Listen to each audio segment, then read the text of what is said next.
Hello, everyone. Before you check out the newest episode of XSGaming Podcast, I did want to give a little PSA and let you know that James and I were having some technical issues during the episode.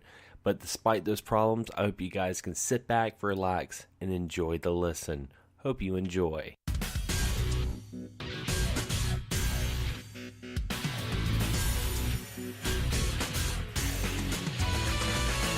You're listening to XSGaming Podcast, a podcast for gamers by gamers, with your hosts Xander, Skullion, and James Gruesome, bringing you something old, something new, and a little bit of nostalgia too. Good morning, good afternoon, or good evening, whichever time you guys are listening to us, and welcome back to another episode of XSGaming Podcast. It's the 17th of June, so first off, happy Father's Day, happy post-E3, or after E3. I'm one of your hosts, Xander Skullion, and join with me is my wonderful co-host, Mr. James Gruesome. What's up, James? Greetings and salutations, everyone. Hope you're having a wonderful after E3 celebration, a wonderful Father's Day for all of you all out there, and a happy belated birthday on the 14th to my father, my sister, my wife, and King Diamond. I hope you all are doing great, no matter what time of day you may be listening to this. Indeed, indeed, and a lot to talk about. But first, before we get into E3 talk, I wanted to talk about some of the news that's been going on, something that I've read when I first woke up this morning, and it involved one of our past guests that we had on the show, one of our good friends, Sean Long from RGT85, who got called out by Atari. Now, if you've been under a rock for a while, Atari is coming out with this brand new console by Indiegogo. And it's pretty much a crowd-funded thing that they're putting out this brand new console for $300. It runs Linux that, was showing like new Atari games and emulators. Well, they didn't say emulators, but it's Linux, so people are going to be doing that. And they showed the footage, and it found out that all the gameplay footage and everything they showed was complete false. It was fake. And Sean Long made a video about it, and then they turned around and they were calling Sean Long fake news. I kid you not. Atari called him fake news. And what do you think about this, James? Because I got a couple of things I want to talk about with that. Fake news, guys like him and some other ones that made videos are only in it for the money and the views, also, is what they said. On the one hand, I'd say, just knowing Sean and how he is, it's probably like kind of cool, for one thing, to kind of be called out by Atari on something that's some crap anyway. He just put out a lot of questions. He took out some things that were facts that were out there and made a video. He gave credit to a couple other guys, Re-Res and one other channel. I can't remember if it actually put out the videos a few hours before he did. But, it was a topic floating around. There's still a lot of questions that, have not been answered. He made a response video back. It's going to be curious to see, like, if they will, maybe they will try to get up with them. They put out how come, these guys didn't try to get up with us? I didn't know they were all that open for people to reach out to, but the whole thing is just kind of ridiculous. A lot of people have backed this, surprisingly. I think many of us were shocked by that, but that name Atari, no matter who owns it, still does hold a lot of nostalgia and value to many of these people that are just still hoping for, something cool. But at that price tag with these brand new, current great systems, it's kind of a hard choice to go to that. But it's one, like I said, people have made. It's all kind of funny, and they're still not putting out many, new responses or actual answers to these questions that people have. So it's just kind of a funny little mess at the moment. Well, here's my thing. Okay, so their goal was $2 million, which they got funded. The console's going to be $300, which it's the price of a brand new console. And here's my thing. Because you brought up a good point when you were talking about nostalgia and people, kind of getting caught by that. A lot of the retro stuff that's being re-released now is honing in on nostalgia, which is another plug and play I'm going to get into after we talk about this. But I have to say, I think what funded the Atari box wasn't so much of the casuals as much as it was people that were curious and people that do have content creation, people that do do reviews and stuff like this. And the reason why I say that is because I talked to a lot of people that are like, "Oh, I backed it because I wanted to do a review of it on my channel." And I mean, so in theory, I think Atari should just be happy that all these content creators that are giving them publicity, even though it's bad, because Atari won't talk about anything. They're very vague on what they do with people's money. This thing would not be funded if it wasn't for those same people who are making the rant videos or making the videos calling out Atari. It's a very apparent that that's what's going on, because I have a lot of friends on Facebook who are casual gamers who love video games. Then they watch my channel and they're like, "Oh yeah, Xander loves those video games," but they don't know anything about video games. They don't know what's coming out and what's going on. And those kind of people are not going to be dropping $300 on an Indiegogo. Most of them probably don't even know what an Indiegogo is. So I really think the meat and potatoes of what funded the Atari is folks like us, Yeah, that a good chunk of also hardcore Atari fans. Like I said, for the nostalgia, a lot of us are suckers for nostalgia.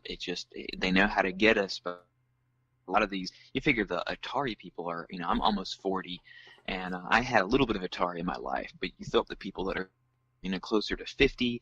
A lot of people are, stabbed in their life with jobs, and it's something I've seen a lot of comments that I've read where people are like, man, I love Atari, and I just really wanted to, back this, and they hope it's something good.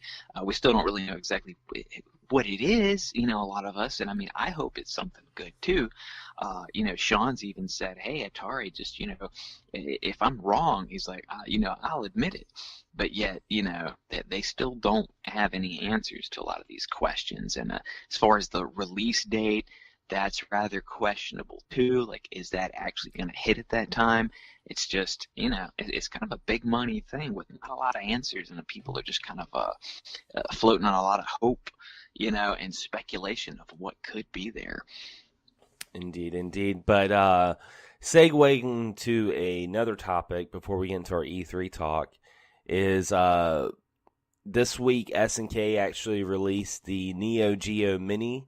They did the advertisement for it, and I made a video about it, talking about what I thought of it. Pretty much what it is, it looks like a mini, and when I say mini, a very small arcade cabinet. Many.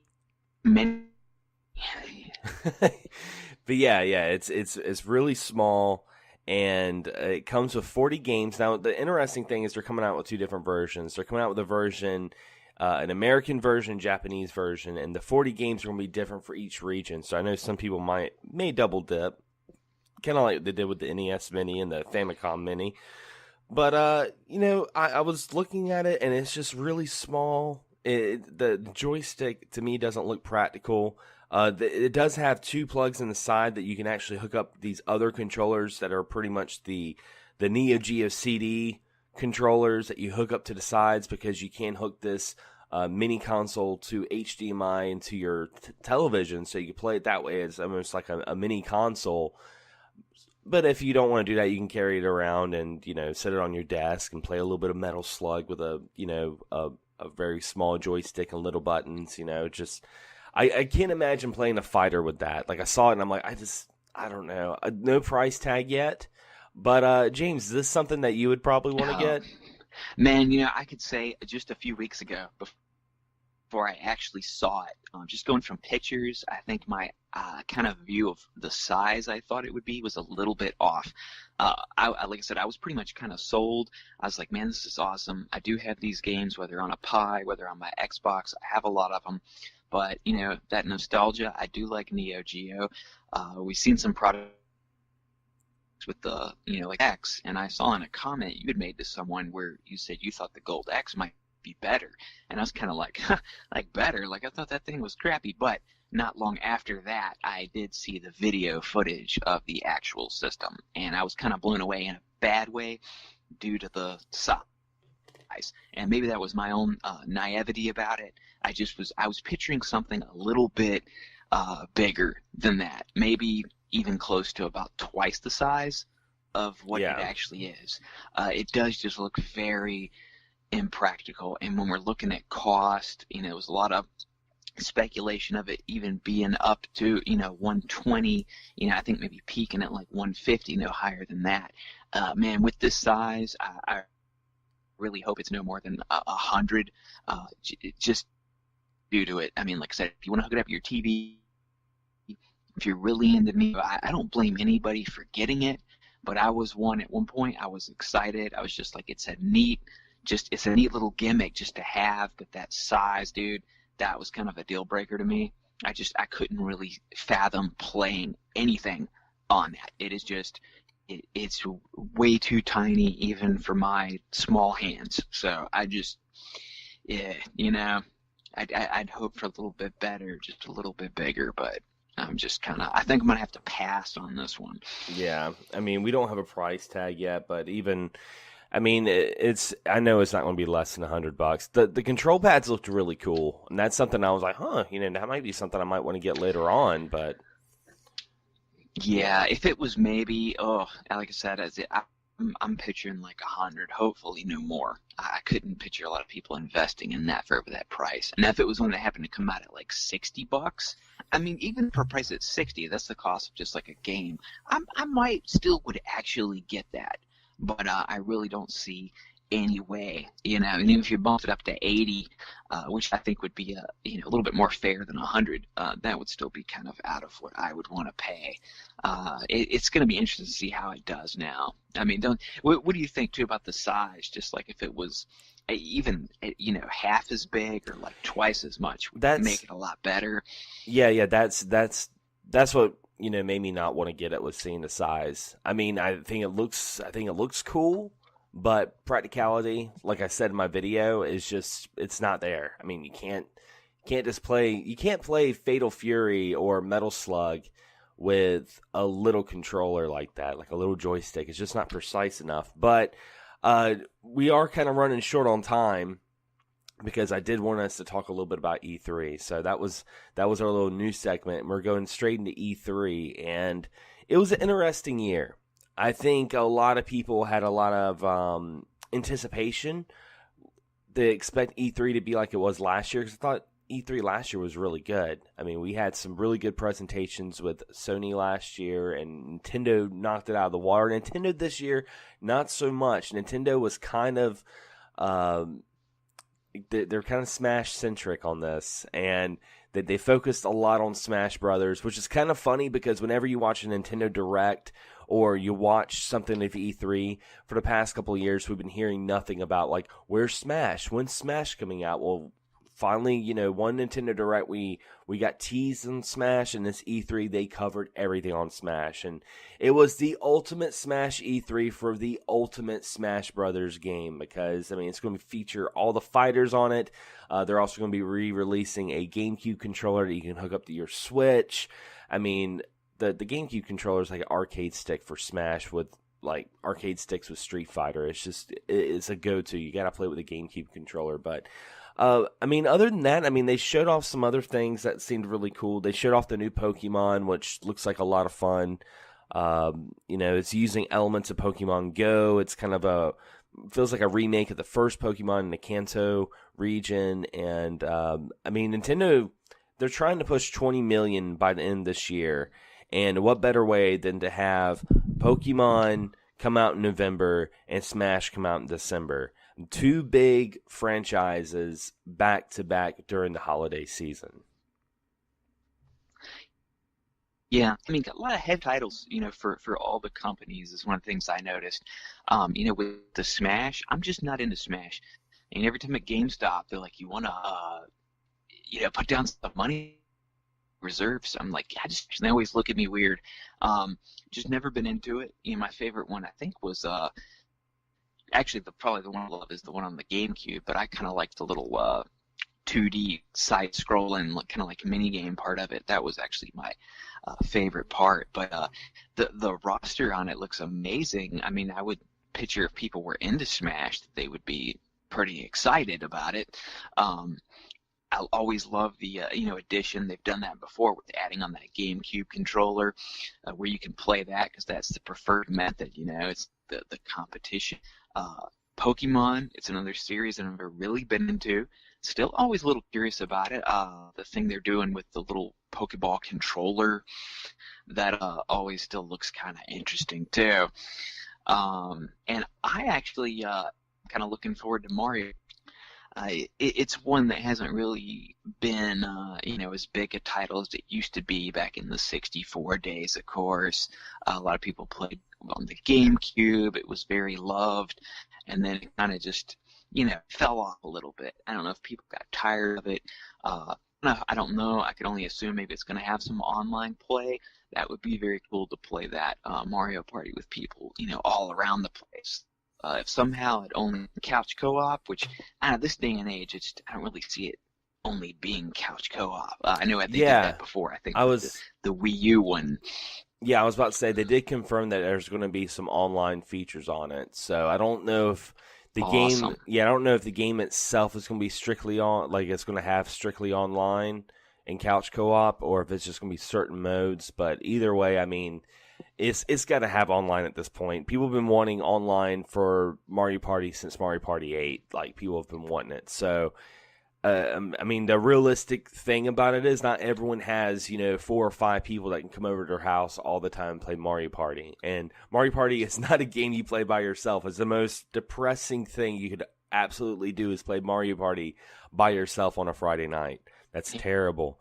Yeah, even 2 players, even 2 people is kind of brutal. It really relishes in having, like 4 people playing and they get the maximum fun out of it. So I get the feeling, they're probably going to do it right. I think they know how people felt about some of the last entries, and I'm actually thinking and at least hoping that it's going to be like a lot of fun. It's actually one of the ones that caught me that I was like, oh man, like I got kind of excited about Mario Party, Indeed. And speaking of excitement, I mean, I have to say with E3, with, a lot of people talk about, who won E3 and stuff like that. And I really don't like to get into that because I feel like it shows a lot of biasness. It shows, if you're a Sony fan, of course, you're going to say, oh, Sony won E3 because you're a big Sony fan.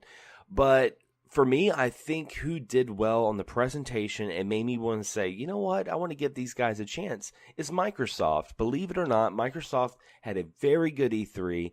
They showed off a lot of great games.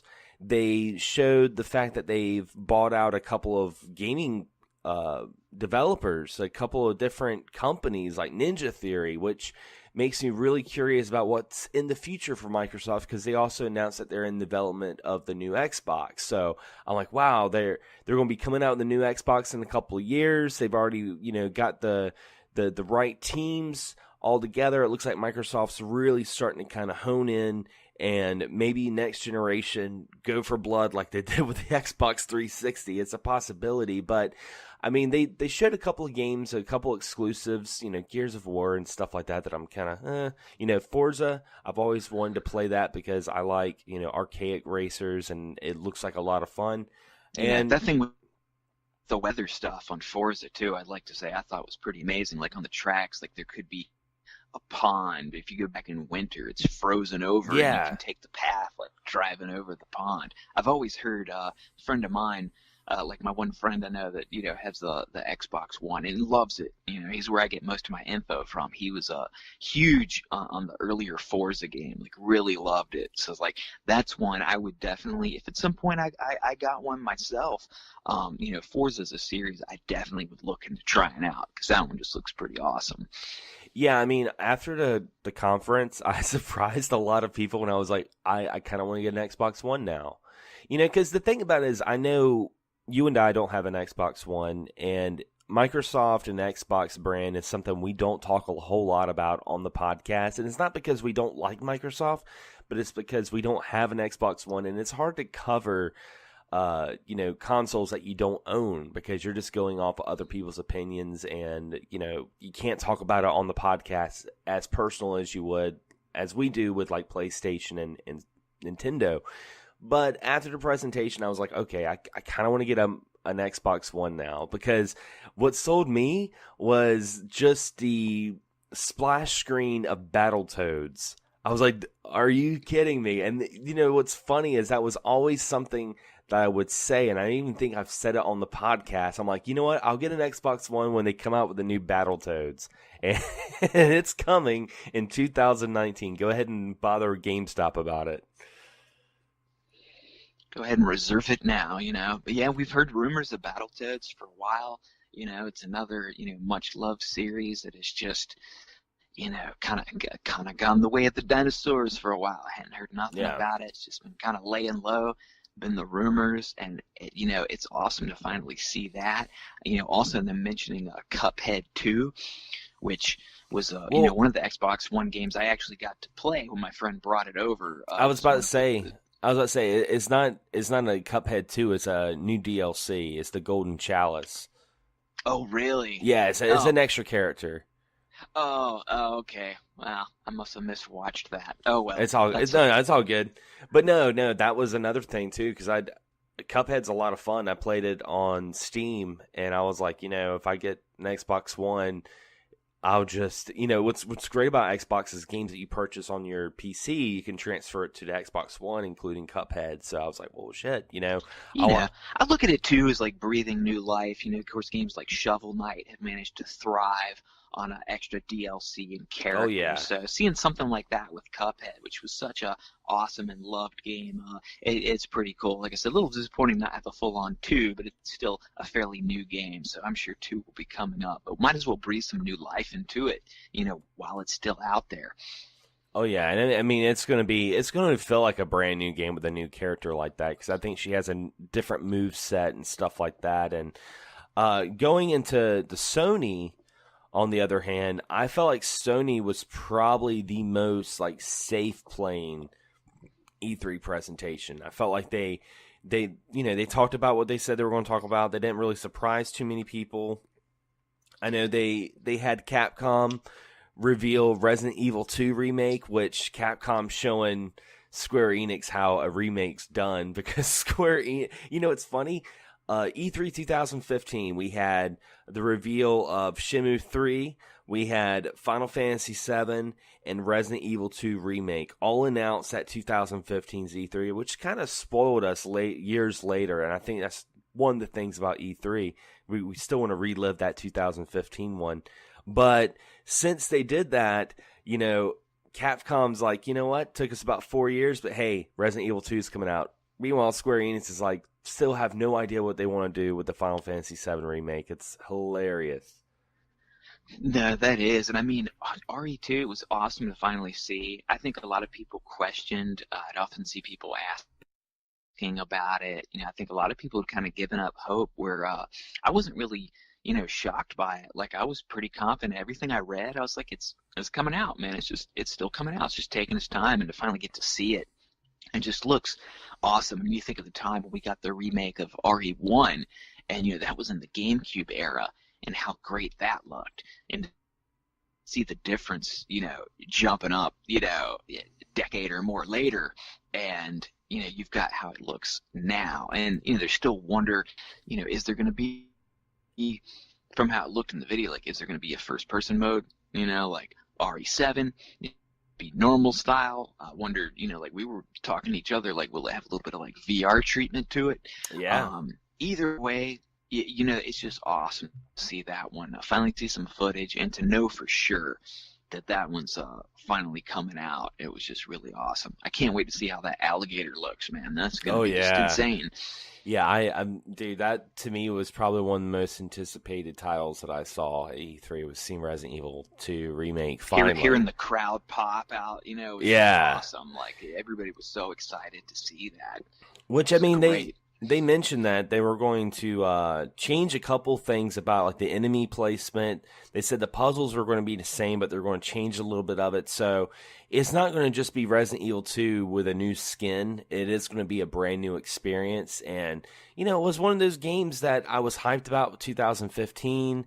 We heard a lot of, rumbling in the Capcom community about it, and it was just one of those games. I'm like, you know what, it's going to come out eventually. If it gets canceled, that sucks, but whenever it comes out, I'm going to get it. And I just kind of played a deaf ear to it. So seeing the footage at E3 was so awesome. Loved it. Now, I did ask the listeners of the podcast to talk about some of their most anticipated titles of E3. And I'm going to read some of those. Rick Master says, the E3, it was okay, better than the last couple of years since there were actually some games I want to play, such as Devil May Cry 5, Doom Eternal, Metal Wolf Chaos, Demon X Machina, RE2 Remake, and he said that's about it. Now, Sean, he says, I'm a little apprehensive, but Fallout 76 is on my list, PC of course, and Cyberpunk 2077 as well.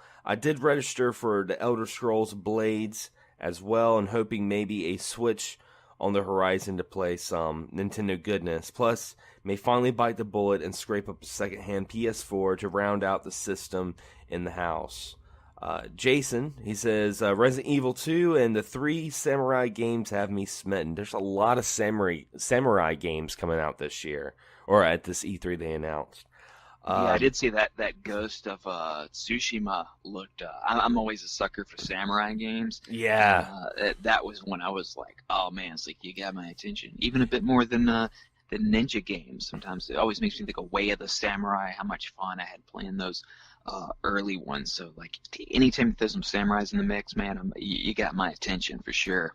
Bring us all the samurai games and let them sell well, so we can get Yakuza Kushinen. Or whatever it's called, the Yakuza Samurai game that was Kenzan. Yeah, I was like, Kenzan and Ishin. Yeah, let us get those. I mean, they're bringing everything else anyway. Sega's doing good on that. We also got Vince. He says mediocre at best. I think Xbox had the best showing, but barely most of the games I'm looking forward to. Most I already knew about. That's going to bring up a good discussion after I read these last couple ones. Another guy named Sean. He says, looking forward to Halo Infinite, Spider-Man, Gears, Cuphead DLC, Battletoads, Doom Eternal, Devil May Cry, and Super Smash Bros. Ultimate. Now, okay, I really want to get into this real quick, and that's what Vince was talking about, how he said games we already knew about. I was actually going to make a video about this, and I was going to talk about, is E3 as we know it, is it dying? And the reason I wanted to make a video about that, and I was like, I'll save it for the podcast, is because one of the things I've heard a lot of people talk about at this E3 was the fact that they announced a lot of stuff at E3 that we already knew about. How do we know about this? We knew about this because of rumors and leaks. And I think this is showing the test of time that E3 as a platform is an aged concept, unfortunately. I feel like E3 has become a tradition, kind of like visiting your parents or visiting family out of town. And it's just something that you do because you enjoy it, but at the same time, if you missed a flight, that's okay. I feel like E3 is something that we enjoy, but the way things are now, I mean, a lot of people were complaining that they already knew about the games, and I'm like, well, what do you expect? You read all these rumors. It's like reading the spoil of a movie and getting mad that it played out the way it was supposed to. Yeah, you get a lot of other things that's kind of like wrestling, days pre, internet, when it was so prevalent. We didn't hear all these wrestling rumors, we didn't hear all the game rumors. It really was a reveal.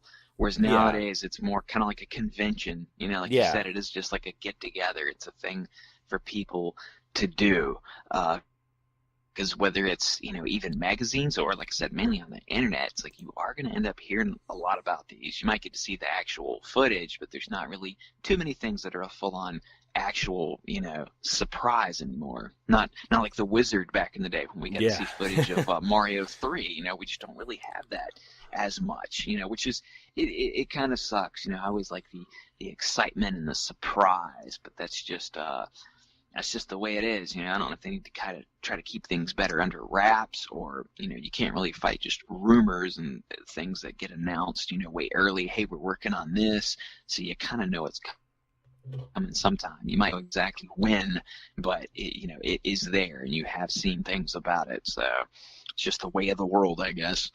Yeah, I mean, unfortunately, that's just the way it is. I mean, a lot of people need to realize, too, that E3, at one point, E3 didn't invite the public. It wasn't until a couple of years ago think about 2 years ago, the public can actually go to E3 now. I mean, it used to be reserved just for journalists and investors.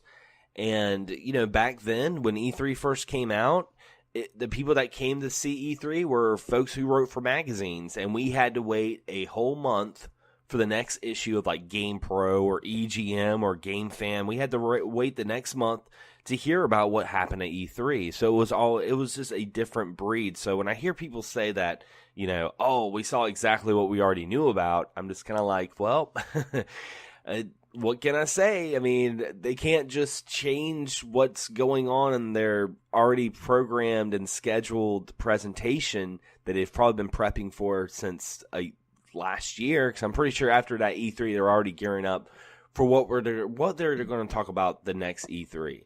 And so they can't change it at the drop of the hat because like, oh, well, someone put up this Reddit post or Tumblr or Twitter or something like that. So, yeah, we can't show that game, guys. So, I mean, we'll have to just pull this other game that we're working on that we'll show you, and you'll complain that the game's not coming out for another 3 or 4 years. So, it's really interesting when you think about it that way.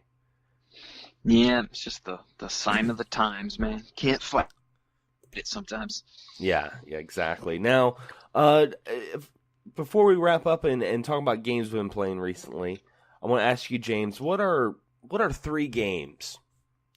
3 games of E3 that you're really looking forward to? I mean, of course, RE2, as I mentioned earlier, the Ghost of Tsushima is another one, and I know Jason mentioned a couple other samurai games. I'm not sure exactly which ones those are, but those would be 2. And I tell you another one that's just a series I've never really played, but kind of been interested in is the. And I saw where I guess it's like a whole collection. I know there's a newer one coming out too, because I'm not super familiar with it, so I don't know if it's all in one set. If it's just all the old ones and a new one. What was that? Because you cut out right when you said the game. Oh, the Kingdom Hearts. Oh, Kingdom Hearts. Okay. Yeah. There's one that looks like they have a collection coming out, mm-hmm. and I know they have like a newer one too. I don't know if that's all together. It's a series that just with the Disney stuff, it's always seemed cool, but I've only played a very weird like GBA card game style one, and it's a series I've always been curious about and kind of wanted to check out. Yeah, I think mine would be I'm stoked for the ghost of sashimi or sushi, or I keep on Shishima sushi. Everyone kept calling it Ghost of Sushi, and I started calling it that, and I'm like, oh shit, dude, I'm gonna start calling the game Ghost of Sushi. But I'm looking forward to that. I'm also looking forward to the new Fire Emblem. Looks really good. I'm looking forward to that because Fire Emblem is one of those series that I enjoy the concept of playing it, but I've never actually played a whole lot of them. I think I played like one Fire Emblem game on the Game Boy Advance, and that was it. But I'm looking forward to that, and I'm looking forward to the Resident Evil 2. Like that there was the game that just made me go crazy. I was like, oh my god, I can't believe this. But I mean, there's a lot of great games coming out. 2018, I remember when 2018 first started, we were all like, is it going to live up to this 2017 lineup that we had? That was such a great year. And I'm like, oh my God, yes, it is. Because there's so many games. Just in September alone, there's so many games coming out. And it's just insane. I mean, we got Octopath Traveler coming out next month and a couple other games coming out next month that I'm really stoked about. And of course, we have Yakuza Kiwami 2 coming out in August. It's just so many games. So many games. Also, very interesting too was they had some more stuff at E3 with the Polymega, the retro block system. Oh yeah. It's gonna play PS1, Neo Geo CD, Sega CD, and it's got the different little kind of add-ons to play different cartridges. It is another kind of a clone system, but this is one of the first ones to have disc capability on it. And you can kind of, make your own system with what you want. I think it'll Turbo CD is another one on there that I believe it will play. It will add up in price when you look at what all you want to add on. But they did get a big backer. They didn't really go the Indiegogo route. I think they may have started off that way, but at the end they did get someone backing them, which is always like a big help. So it's finally cool to see the kind of disc clone systems start to come out. It's something that, we knew would be happening, but to see it there is always pretty cool. So that's still a interesting one. It's one, like I said, with its price point. And, I think add-ons, it'll probably just be like way too much, but I'm still very curious about it, and still, awesome to finally see. Indeed. Now, wrapping up the show, we're going to get into games we've been playing recently, and I'll start first because my list is very small. Mostly what I've been playing, I've already made reviews of, which if you guys are listening on Podomatic or on iTunes, be sure to check out youtube.com/Xander Skullion. For some of my latest reviews. I've been playing Omega Strike. I did a review of that. Shio did a review of that. Ease 8, I'm actually going to be releasing the review on the 19th. That's when the embargo's lifted, and I've been playing tons of that. And, of course, Owlboy. I've been playing that so much. Owlboy is such a good game that I cannot recommend enough. It's been so much fun. I'm probably about like 10 or 11 hours into that, but other than that, some Street Fighter Anniversary Collection on the side. Been playing a little bit of that when my thumb's getting all blistered doing all the shurikens and spam moves online. But, that's pretty much the way mine's been. I do want to say I did download Fortnite on the Switch to finally try it out to see exactly what the big fuss is, because everyone's always like, oh, Fortnite, blah, blah, blah. And I'm like, okay, I'll try this out. And I tried it. It's just not for me. I had no idea what I was doing. I was like starting out on a bus. I'm like, okay, cool. I'm on a bus. I'm going around, and I got to jump off the bus and follow my friends. And then everyone was like building stuff, but at the same time they were killing each other, and they were like building stuff to stop from killing each other. And then I was getting a notification that a storm was coming. It was just so like ADHD and no like mention of like, this is how you play Fortnite, that I was just like, this isn't for me. I could see where people could really enjoy it, and maybe playing with your friends would be the best way to do it, but playing it solo and playing it just getting into it, I was lost. Yeah, I did see the demo for that, and I saw people have been playing it, and I just I glanced at it, and I was like, yeah, I kind of knew ahead of time. I thought about trying it, but I was like, why bother? I'm not gonna like this, Exactly. But what have you been playing, James? I'm throwing a little bit of the Street Fighter too myself. I picked that up. I always got to buy, collections like that. Always a great price. I did get the Genesis collection too on PS4. That's been kind of fun. Was playing some of that with my my little Hori mini pad that I've actually been using quite a bit. I don't know if I mentioned that last show, but it's a $30 controller. It's kind of recommended for kids in some ways because it is quite a bit smaller, but looks like a more old school pad. Has a very long cord. If you're worried about that, it's not wireless. It has all of the necessary functions of the DualShock. Of course, you're missing the light bar and things like that, but very cool way to play Genesis games. And like I said, it's a good collection. Some people have had some issues with it. I haven't really noticed anything that's too bad, and it's got about 53 games on it. So if you want to play some Genesis games, it's a very cool one to pick up. I played some One Strike on the Switch. Very cool. It's a fighting game, but it's kind of a one hit, one kill. It makes you think a little bit of old like Bushido Blade. Oh, nice. The graphics are a little bit more akin to almost like a Game Boy Color.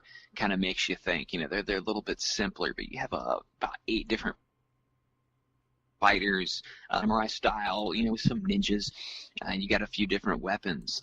Kind of addicting, you got block and strike, and all the matches are very short. You got a little bit of animated blood. It's pretty cheap. It's only about $5, and a couple other games that were on sale for $1. Mecho's Tale and Plague Road. They're both put up by the same company, and they're on sale right now on the eShop for like $1 and I think like 79 cents for one of them. One's a little bit more of an RPG, and being Plague Road and Mecho's Tale, it's a little, just kind of like a side-scrolling platformer, kind of Mega Man-y style. For the price, I haven't played the most of each, but I mean, it's hard to beat $1. And then the main thing I've been playing was I borrowed a friend of mine's VR for the PlayStation finally. I got to play that, and I kind of counted on just buying it from him because he hadn't played it in forever.